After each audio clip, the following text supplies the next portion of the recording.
ছেলে আজকে বাজারে গেছিল, বাজার থেকে বাজার করে নিয়ে এসছে। নিয়ে এসে বলছে, মা আলু 2.5 কিলো নিয়েছে 100 টাকা, আর পেঁয়াজ 1 কিলো এনে দিয়েছি 50 টাকা, আর টমেটো নিয়েছে 530 টাকা, আর শশা এনেছি 40 টাকা করে কিলো, আর কুঁদরি নিয়ে এসছে 30 টাকা করে কিলো, 500 এনে দিয়েছে। এনেই বলছে, মা সারা মাস ধরে সেই কুঁদরি খাও, কুঁদরির দাম কম, আর কোনো শাক সবজি আমি আনতে পারবো না, শাক সবজির দাম প্রচুর।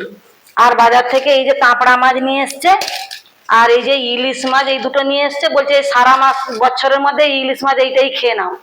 এই দুটো ইলিশের দাম 500 টাকা করে কিলো, এই দুটো ওই ইলিশ নিয়েছে 150 টাকা। আর এই যে মুকুন্দি মাছ নিয়ে এসছে, আর এই যে আমাদের লহরা মাছ নিয়ে এসছে আর কি। লহরা মাছের ঝোল খেতে ভালো লাগে বলে, সেই জন্য মাখা মাখা কষা কষা ঝোল খেতে বলে, এই জন্য লহরা মাছ নিয়ে এসছে। এনেই বলছে, আমি এগুলো এনে দিয়েছি, এগুলো সারা মাস ধরে খেতে হবে, আমি আর বাজার করে দিতে পারবো না। বাজারে যা শাকসবজির দাম।